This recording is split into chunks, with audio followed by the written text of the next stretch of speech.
about being poor and living a low quality life, but also have a sense of entitlement, like to be living free. Even rich people can't live for free. A lot of Black women want to either be taken care of, want to remain on Section 8 in public assistance. And public assistance, it sounded like I hit the jackpot. Keep my money, I get my rent paid. That it would ruin my life. They have identified 200,000 tenants. Police, U.S. Marshal Ward, come to the door now. Keep it going.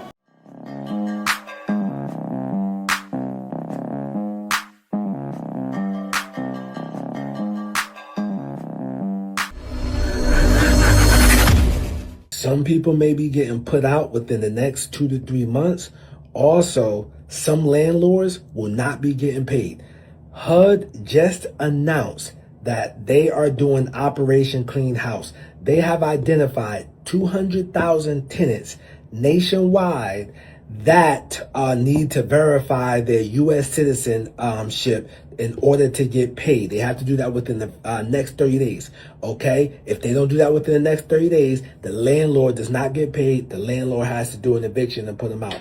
Okay? They also identified nationwide that there are 25,000 people living off of deceased people's voucher. So they will have to verify that that person is still living. Now, if you're from North Jersey, you know, sometimes people pass and somebody just take their apartment over and just live there and not tell the people, and they do that. Now, if you from New York City, you know they pass down those subsidized apartments like real estate. You think it's generational wealth, bruh. It'd be a subsidized apartment that been in their family for 4 generations. Yo, HUD is about to stop that, okay? Also, they located that 6,000 ineligible non-American tenants. Definitely are going to get the boot as well. They have to verify. So what's going to happen is they're going to send out some documentation that they have to verify U.S. citizenship, or the person is alive.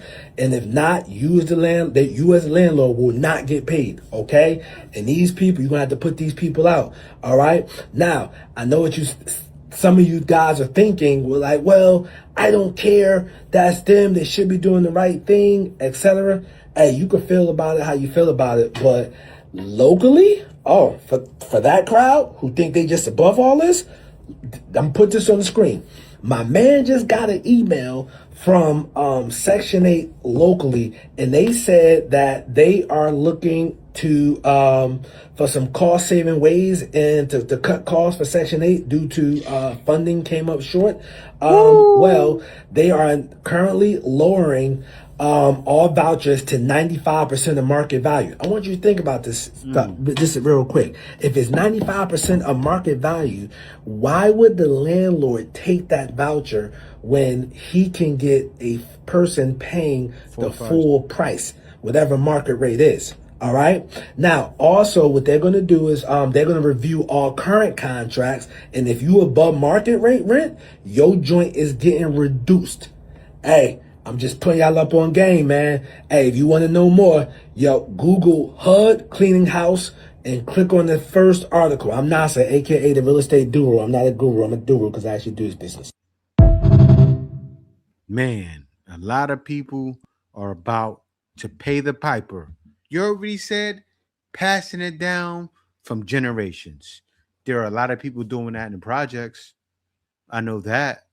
The projects, a lot of that is full of drug dealers and homes just like that. Seriously, my family comes from the projects. I'm sure it's like that in 40 projects in Jamaica, Queens. I could only imagine things that's happening. Probably homes that was there in the 80s passed down from generation to generation. It's time to pay the piper. And also, what's happening is inside of the HUD program, they have immigrants taking advantage. Trump is already trying to get them out of here. So you have many ladies in the hood taking advantage. Also, you have immigrants in the hood. Do you know how many immigrants are in the hood? I saw it myself. Right? In Queens, Long Island. You can tell when MS-13 popped up, That's when it came. It came right with that wave. And that was when? Like around 2000, 1990s, late 1990s. It's happening. Seriously, how much more fraud involving Americans' tax-paying dollars can there be? Next up in line of who the fuck else is abusing the American system. Now we have HUD, the government program that basically allows affordable housing to many people. They're cleaning house, and some of their tenants are going to get a big surprise. Now, out of 200,000 people who required assistance from HUD, 25,000 of them are deceased, and 6,000 of them are illegal immigrants who should have never qualified in the first place. The Public Housing Authority, which basically owns HUD, is giving them 30 days to figure this shit out. They now have to go through and verify that every single tenant who is receiving this assistance is actually supposed to be receiving this assistance. They want to make sure their tenants are alive, and they want to make sure their tenants are legal. And if the tenants don't feel like cooperating with this, then they're going to have to pay back. I mean, they should anyway. And if the tenants don't feel like complying and cooperating with this, then they're going to have to pay the money back. That you receive Section 8 payments for, or voucher payments, some kind of subsidized HUD payments for, you're going to get back charged for that as well. All this is taking place right now, and you have to prove it within 30 days. This is serious stuff. And for the tenants who are going to be impacted by that, this isn't just bureaucratic red tape. This is your home. And I know this is very serious. And this is serious in multiple ways. I realize that, one, you may lose your subsidy. You may lose your lease anyway, because now you're a risk to your landlord. And at this point, this makes the landlord have to choose between helping you and preserving themselves. It's not a good situation to be in. And all of this is on top of additional proposals coming out that will slash housing vouchers for millions more people. Everybody watching this video, please share this. Even if it doesn't impact you directly, please share this. It impacts so many people, your friends, your family, co-workers. And if you're actually living in subsidized housing, or if you're a landlord who accepts housing vouchers, comment help in the comments, and I'm gonna walk you through steps to protect your housing now. And please share this with somebody before it's too late.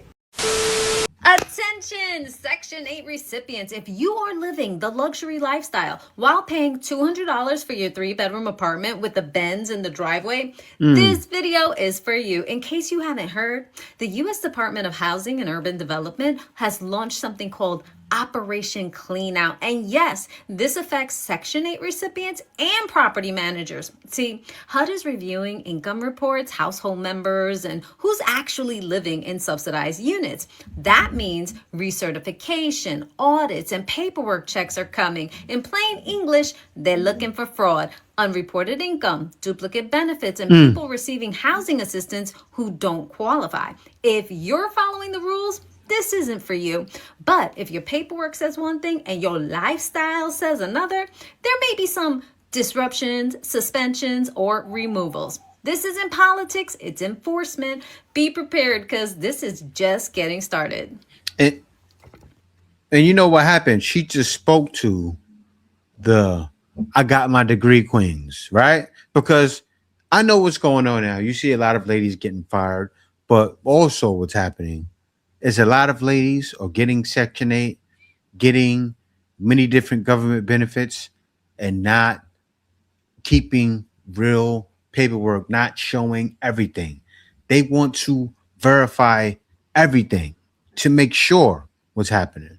And I kind of understand it, right? Because it didn't happen until Trump got elected. I'm not one for voting, right? I'll say that. I'm not one for voting. I'm not one for electing presidents, because I already know the same things are going to happen anyway. But this is much different when Trump came in. I won't lie. He's really the first guy that said, wait a minute, what's going on? You guys saw the video made like 2 weeks ago. Hold up. This person's 165 years old. Trump said it. If you live to 165 years old, yeah, I need to get some secrets from you. Nobody's living to 165 years old. These aren't the Bible times. This is 2026. All this bad, so much bad health running around. Nobody's taking care of themselves. You find people taking care of themselves in Loma Linda, California, and other people are over in China somewhere or Japan. That's not happening in the hood. I can't just take their word for it, right? Because you notice a couple of them said different things. So I did an investigation myself. This is what I came up with. And what's happening is Section 8 participants typically have to verify now and on an ongoing basis.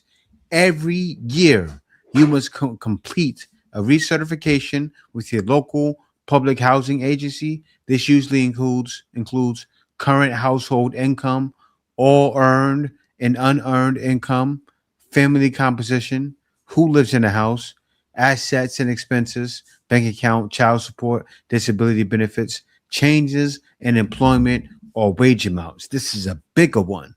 This is a big one because what's happening is they haven't did verifications for so many years. All the government is doing is dotting their I's and crossing their T's. Dots, crossing them, right? And them doing that, woo, they're going to clean house. See, Trump said, I'm going to save this money. And by any means, he's going to do that. Look what it says. It says, housing authorities must verify your income, typically through one or more of the following: pay stubs, W-2s, 1099s, tax returns. With that alone, so many homes off the Section 8. So many homes, so many independent queens. I got my certification, or not certification. I got my demo grade off the government's money. You're out of here. Your time has come. Third-party verification, electronic systems like HUD, Enterprise Income Verification System. They got systems for this. HUD rules often require income documentation to be recent within the last 120 days. So this is what it says too. You must report changes within a specific period, often within 10 days, to your PHA, such as someone moving in or out of your household, a job loss, new job, raise, or change in income, change in address, phone number, or contact info. Failure to report changes can affect rent calculations or eligibility. Identity and citizenship status. You generally must verify identity, social security numbers for all household members, citizen immigration status for eligible non-citizens. Some PHA may collect and verify this USC, IS if needed. Family composition. Also, you must have proof of every household member's identity and relationship. Birth certificates and everything is needed now. And if anything changes during the year, you must notify them.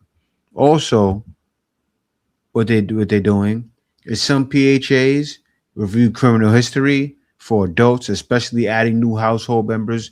Policies differ by agency, but it can be part of verification. So what's happening is they have people. There's some people that are immigrants that may have gangbangers in the home, hiding them out. So they're doing crackdowns on everything. Section 8 assistance is means tested, meaning eligibility and rent are based on your current financial situation and household makeup. That's why annual recertifications are required. Changes must be reported promptly. Income must be verified with documentation of electronic systems. And you know what they're going to have? I'm sure they're going to have tracking systems. This is the U.S. government. They're not playing. And they should have been doing this ages ago. I thought it was like this all the time. I never been on Section 8. I thought it was always like that. I didn't know it was this bad, to be honest with you. And public assistance, it sounded like I hit the jackpot. Like, I'm finally here. I finally get to live a good life, rent-free. I get to keep my money in my pocket because I get my rent paid. Little did I know that it would ruin my life. I wonder why.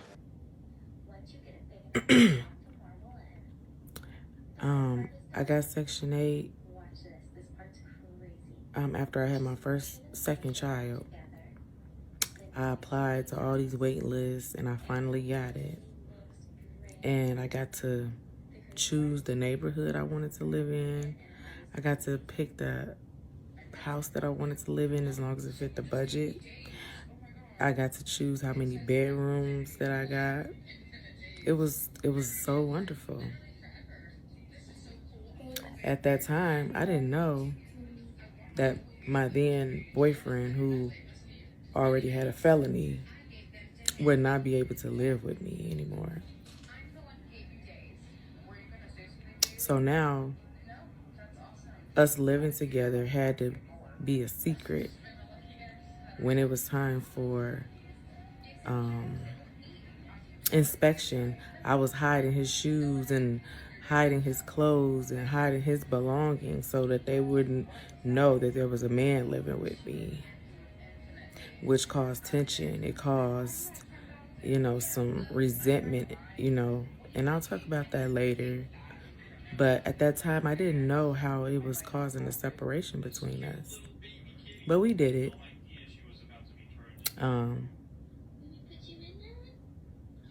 You hear a knock at the door, and you wondered if it's management or maintenance or somebody who's going to see him there. So, again, we would hide and sneak around and make it seem like, he didn't live there. And then it became one of those things that you don't live here. You can't even be on a lease. Not seeing how it would later on tear our family apart in many ways.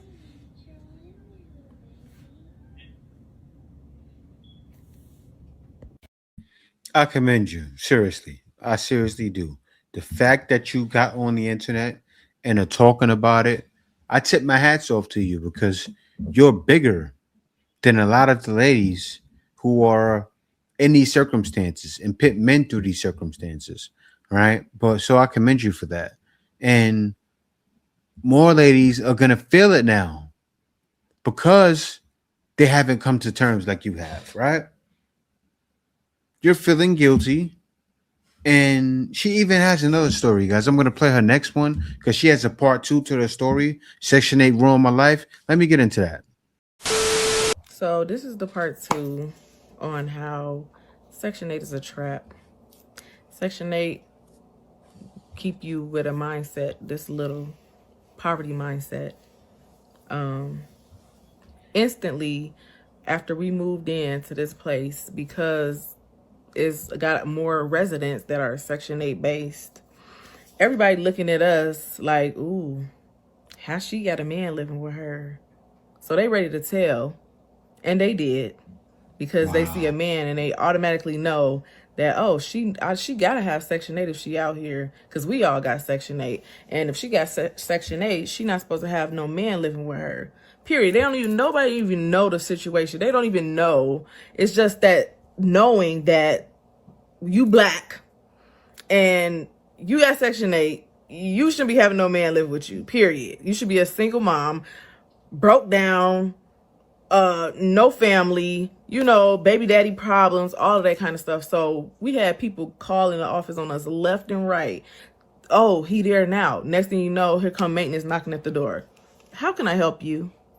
Oh, no, you wasn't. You just want to be nosy and see what you can see. So here we go with this. Here we go with the nosy neighbors. Everybody want to be messy. Everybody want to tell, because they don't want you to have nothing that they don't have. And if they man can't come over, they man can't live with them, then your man shouldn't be living with you. That was just the beginning. Okay, because it's so much more where that comes from. So let's keep on going. Okay. They do the certifications or recertifications, whatever you want to call them. Now they want all your business. They want to know what kind of drawers you wear, what size they is, how much you pay for. They want to know everything.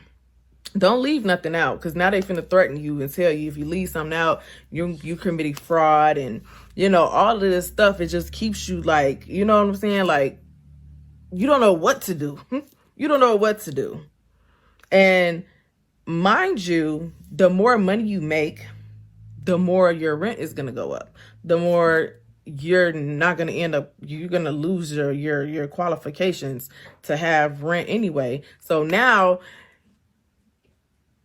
before you had Section 8, you had a $560 rent that you could afford, even on a bad day.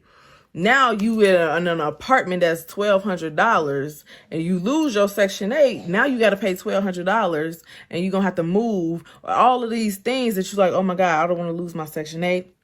Oh my God, I don't want my rent to go up neither, because if my rent go up, then there go my whole, I'm working all these hours. I'm gonna have to pay more rent, and it's just a bunch of stuff.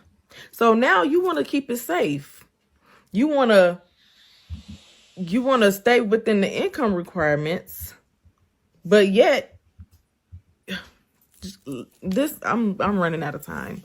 Follow me for part 3. Yeah, and of course, she's not the only one affected. So many ladies are affected by this. But do I feel bad? You were getting free things from the government. Like, of course I don't feel bad.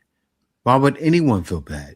People have no care in the world for the troubles you went through, lady. I love that you're being transparent, though. She even has it there. Transparency post. I give you that much. But so many ladies suffer for it. I kind of understand. It may not be right. It may not be right. But if they can't be happy, crabs in a barrel. That's what it is. You have to understand that. So the fact that you even mentioned that, what do you think? Crabs in a bucket. That's like she's living in the projects, right? They're going, wait a minute. I know Rashida, I know Bonquisha don't got a man going over there, and I can't have a man come to my place. ASAP. Wow. Black women lazy? I don't understand. What do you mean by that?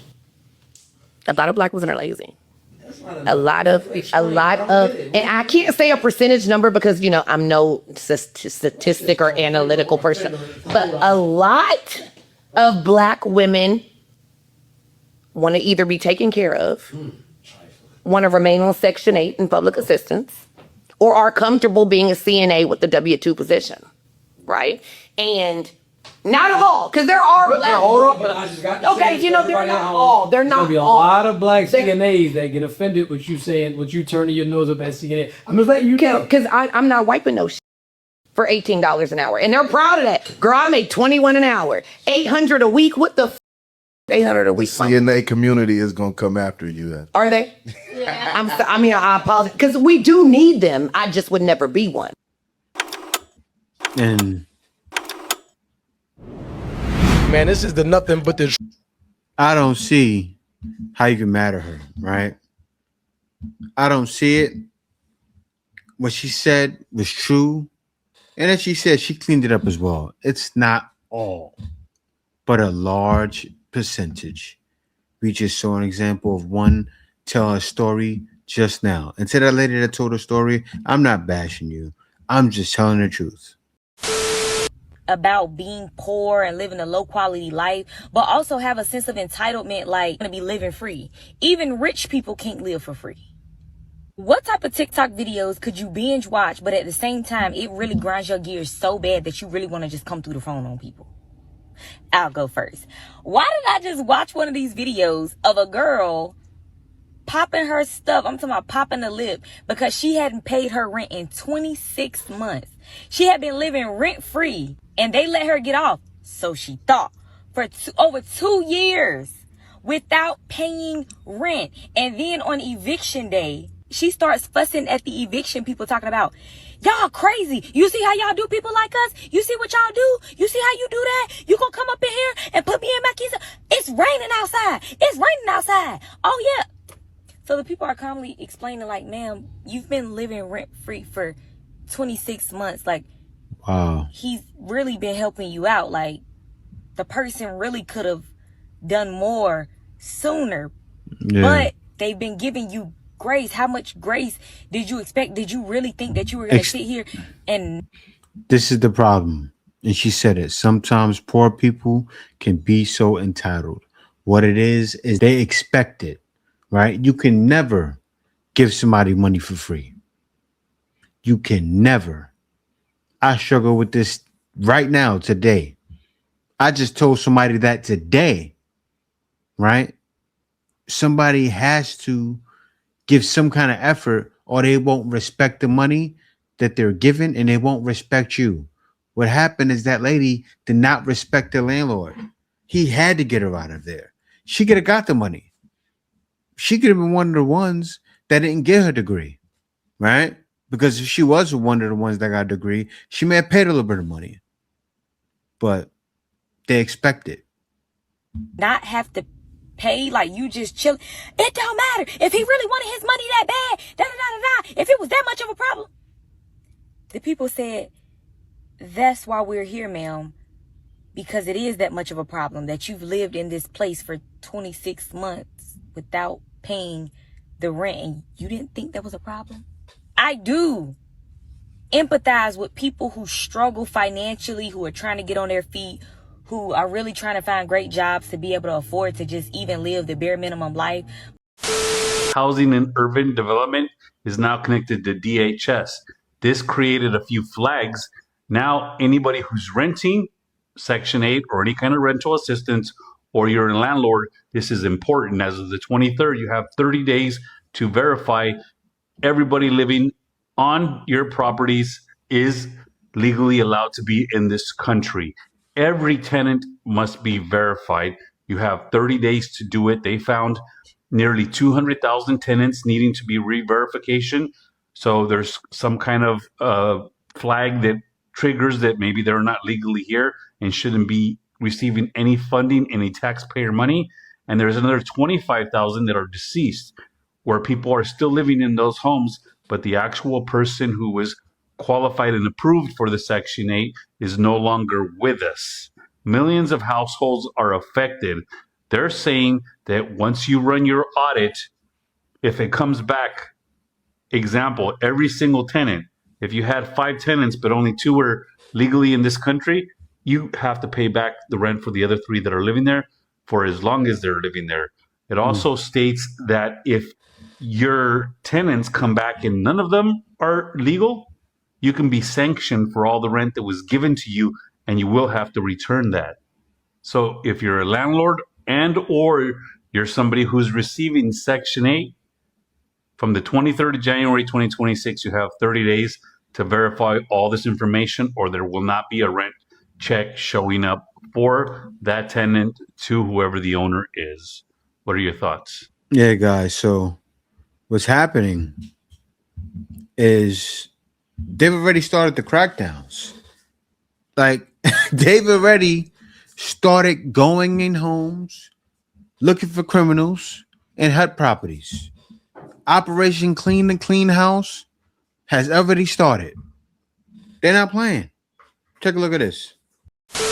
Marshall's task force arrested more than 50 fugitives with felony warrants living in HUD housing in the greater Columbus area. Leaders say this mission shows what you can do when you work together. Police, U.S. Marshal Ward, come to the door now. Keisha Jones. Snow and cold didn't stop the U.S. Marshals task force from getting up bright and early to complete their mission. Every time we do this, we're making our community safer, one arrest at a time. What you are seeing is behind-the-scenes video of the final day of Operation Clean House. U.S. Marshal Michael Black says HUD reached out asking to partner and round up people with felony warrants living in HUD housing. Marshal Black says he then called Franklin County Sheriff Dallas Baldwin to join forces. In that community is safer where we're removing those people. And it's also allowing people that need affordable housing the opportunity to get the housing they need and deserve. I was there to see 2 arrests Thursday morning. The first in Southeast Columbus. The woman had a felony warrant for weapons charges in both Columbus and Franklin County. U.S. Marshal Award, come to the door now! The second arrest I was there for was in the Linden area. A woman with a warrant for probation violation for aggravated burglary, assault, and ID fraud. Marshal Black says altogether they made more than 50 arrests during the operation.